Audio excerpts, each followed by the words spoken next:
We'd like to call this evening's meeting of the Peoria City Council to order. Welcome Joe Deacon and his listening audience at WCBU as well as Cable Channel 22. Madam Clerk, the council microphones are open for roll call. Artis. Here. Councilmember Ali. Present. Councilmember Sear. Here. Councilmember Grayeb. Here. Councilmember Jensen. Here. Councilmember Kelly. Councilmember Montalongo. Here. Councilmember Moore. Councilmember Euler. Here.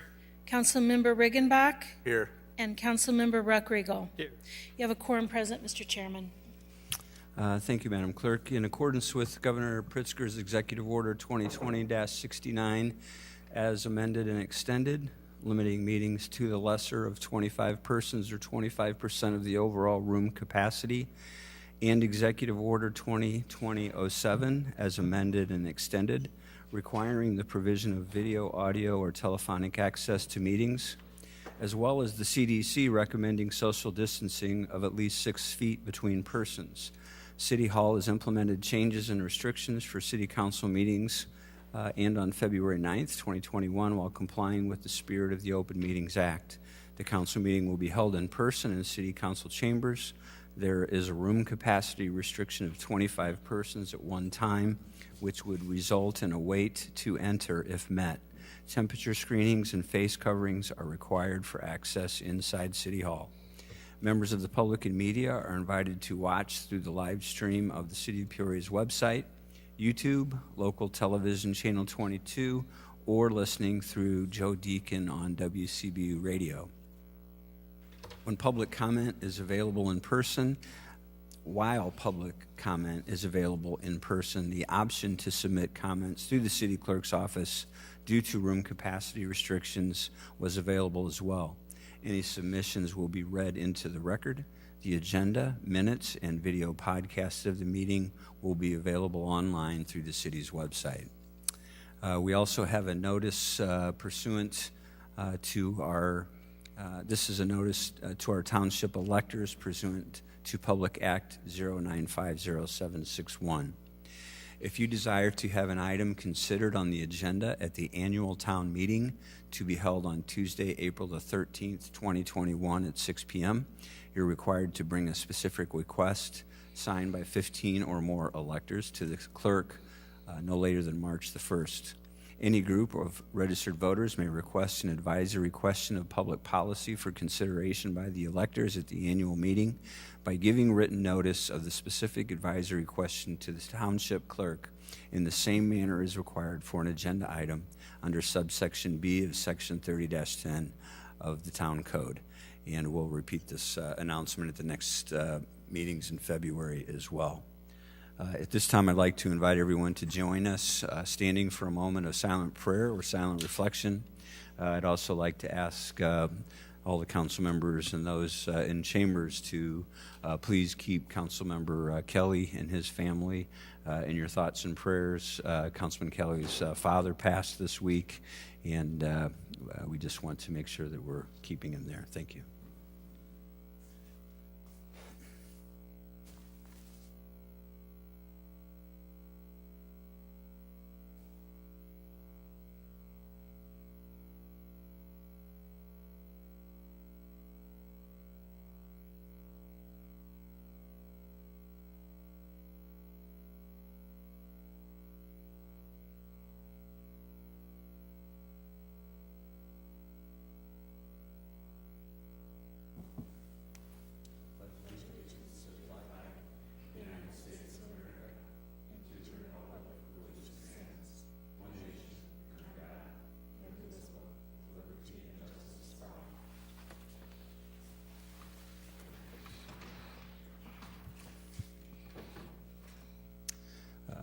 Councilmember Ruckriegel. I move to approve the minutes of the joint city council and town board meeting held on January 26, 2021 as printed. Seconded by Councilmember Graham. Any corrections or changes to the minutes? Seeing none, please cast your ballots.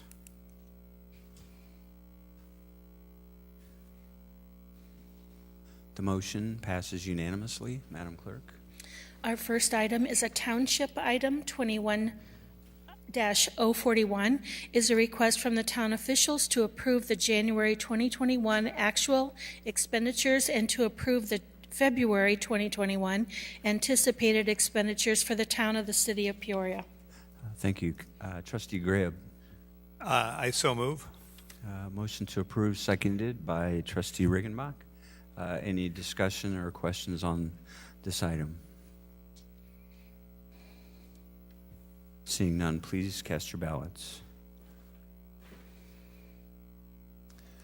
The motion passes unanimously. Madam Clerk. We're at the consent agenda. 21-042 is a request for a sole source renewal of the maintenance agreement for the city's graphical information system mapping system with Environmental Systems Research Institute in an amount not to exceed $32,000 per year for up to 3 years. 21-043 is a request to adopt an ordinance partially abating the tax levied to pay special service area property taxes on the Peoria Sports Center Special Service Area in the amount of $132,800. 21-044, and I'd like to call your attention to a yellow handout on your desk, and there is just a change under section 1 of the year that changed it to 2021 at the very end of the sentence, but that item is a request to adopt an ordinance partially abating the tax levied to pay special service area property taxes on the Holiday Inn property tax special service area in the amount of $46,700. 21-045 is an appointment by Mayor Artis to the Downtown Development Corporation with a request to concur of Zachary Euler. 21-046 is a reappointment by Mayor Artis to the Peoria Civic Center Authority with a request to concur of Crystal Frosto. 21-047 is an appointment by Mayor Artis to the Liquor Commission with a request to concur of Timothy Spears. And that completes your consent agenda. Thank you, Madam Clerk. Any items to remove from consent this evening?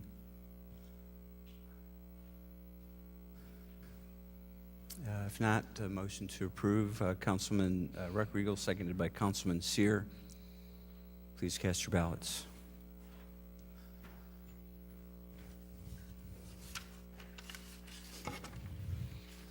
Motion passes unanimously. Thank you. Madam Clerk.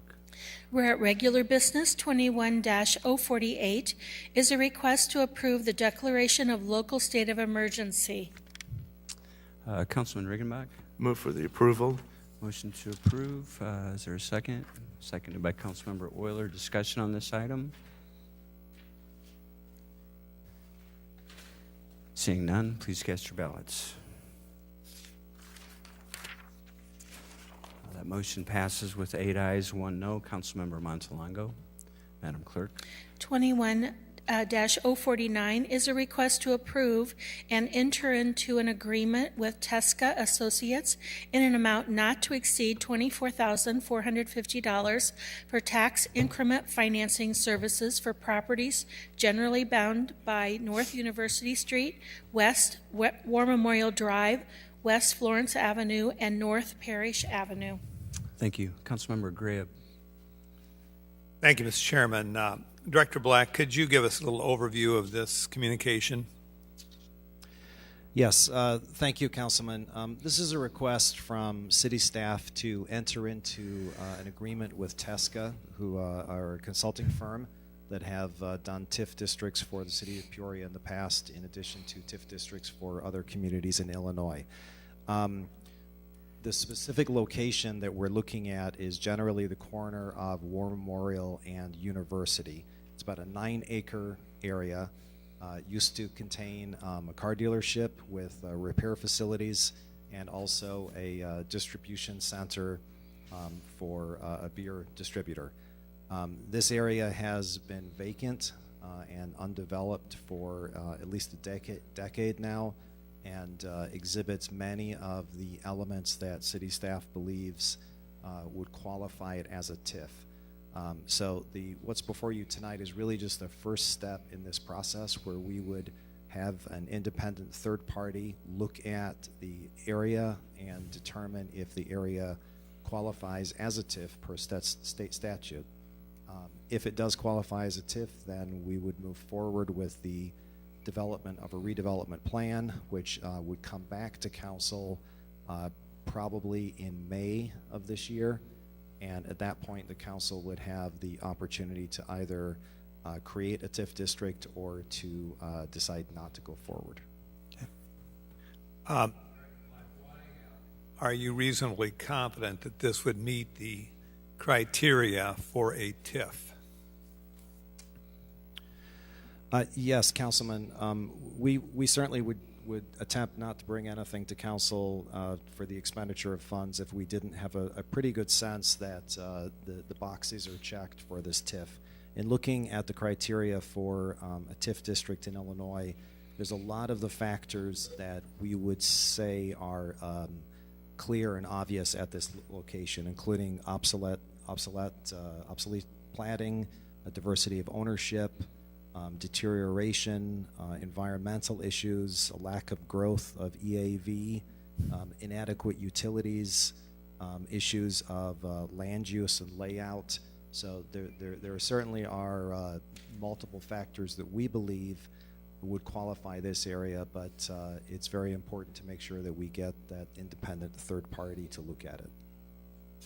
Well, in the 8 years I've been the 2nd District Councilman, this property has been lying there fallow, and we've had some folks look at it for possible development, but nothing ever happened.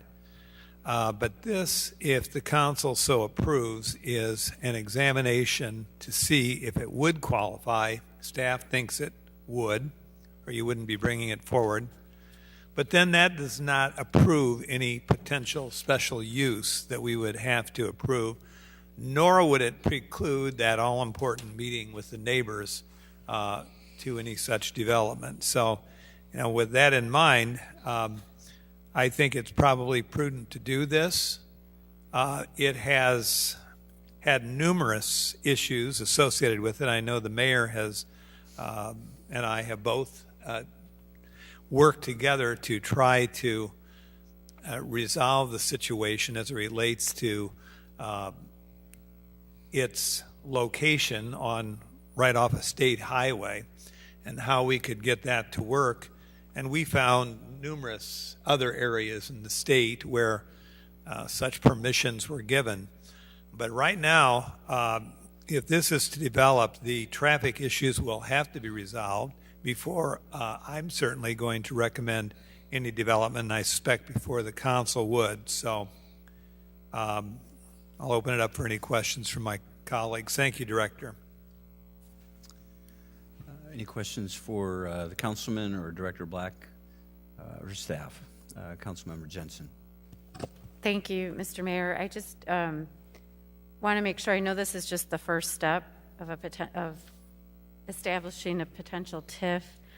I just want to reiterate, which I know Councilman Grab will support, I believe, is that we make sure we have an opportunity for meaningful public input before we come back with the redevelopment plan and before it comes to the council, because that's really important. Thank you. Any other discussion on this item? I know that there has been some concern, and I don't know if this is going to pass muster as a tax increment finance district candidate.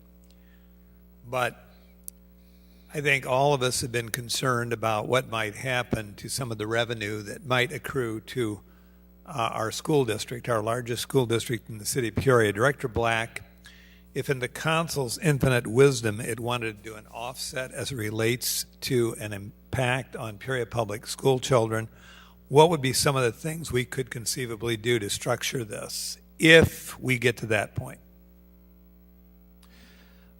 Councilman, as with any TIF, the council would have the opportunity to enter into an intergovernmental agreement with the school district or any of the other taxing districts that would allow some distribution of the increment to those taxing districts. Beyond that, there are fail-safe devices, perhaps, for lack of a better term, built into state law that does provide protection to school districts and can in fact reimburse them for some of the potentially lost income in a TIF district. Thank you, Director Black. I'd move for approval. Motion to approve, seconded by Councilmember Ali. Thank you. Seeing no further discussion, please cast your ballots. The motion passes unanimously. Madam Clerk. We're at unfinished business 20-244, and there is a yellow handout that is a revised communication, a new ordinance, and which adds a sixth condition, and this is a request to concur with the recommendation from the Planning and Zoning Commission and staff to adopt an ordinance approving a special use in a Class CN neighborhood commercial district for an assisted living, sober living facility for property at 2419 North Prospect Road. Councilmember Riggenbach. Thank you, Mr. Mayor. This has come before us a couple different times, and we've deferred it. But with the sixth condition, I will be moving for approval. I also just want to reiterate the fact that I have been in contact with the president of the Park District, Johnson, and he's supportive of this. This is right across the street from the entrance to the Glen Oak Park, so I thought it was important to get their input as well. But the sixth condition is that the use as a sober living facility needs to be active within 6 months. So if it's not active in 6 months, they'll have to reapply for that special use. So they've made some great progress in the last month, and we're excited to see what's going to take place up there. So with that, I move for the approval. Okay, thank you. Motion to approve, seconded by Councilmember Graham. Thank you. Questions, discussion on this item? Seeing none, please cast your ballots.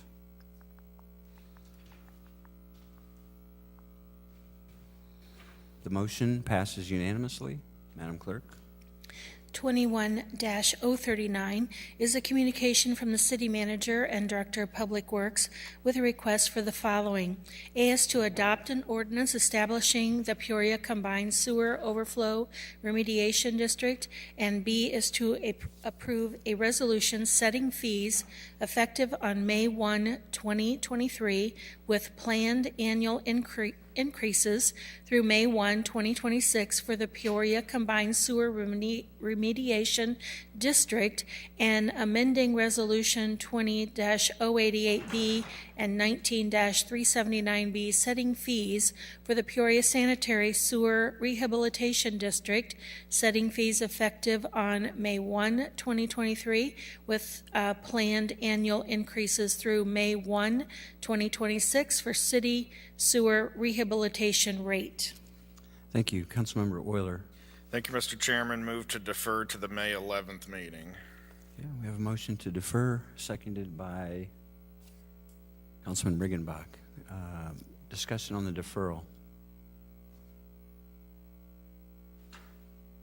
Seeing none, please cast your ballots.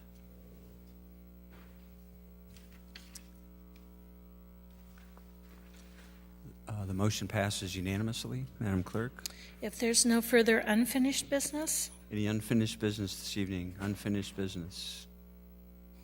I'm seeing none. Madam Clerk. we would be at new business. New business to come before the council. New business tonight. Councilmember Riggenbach. Thank you, Mr. Mayor. Just want to make sure all the residents in the East Village are aware that applications are now available for the East Village Roselle Housing Rehab Program. You can contact the Community Development Department at 494-8600. That's 494-8600. but we're really excited to see this program continue, and applications are now open. Thank you. Councilmember Jensen? Thank you, Mr. Mayor. I have a couple issues. One, the first one I think is directed to Corporation Counsel Peterson. I had a constituent contact me this week about whether what our requirements are for Uber drivers. She was under the impression that we require Uber drivers to get new vehicles after a certain amount of years, maybe 10 years. And I told her I wasn't aware of that, and if it is, she was asking if we would consider doing a reprieve of that requirement just during the pandemic. I think they're doing that in other municipalities. So if you could answer that now, or if you could look into it and bring that back to us. Let me take a look. We do have a taxi and ride sharing ordinance. I don't happen to know the specifics off the top of my head, so I'll be happy to report back on that. Okay, that'd be great. And I think that's the only one I have. Thanks. Thank you. Any other new business items to come before the council this evening? Seeing none, Madam Clerk. We would be at citizens' opportunity to address the city council.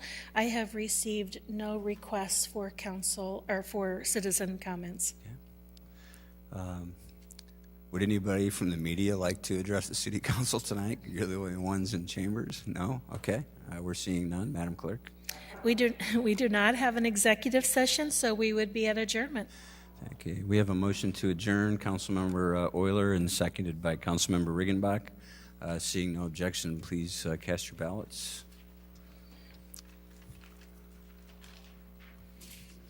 The motion passes unanimously. We would like to thank Joe Deacon and his listening audience at WCBU, as well as Cable Channel 22. This evening's meeting is adjourned.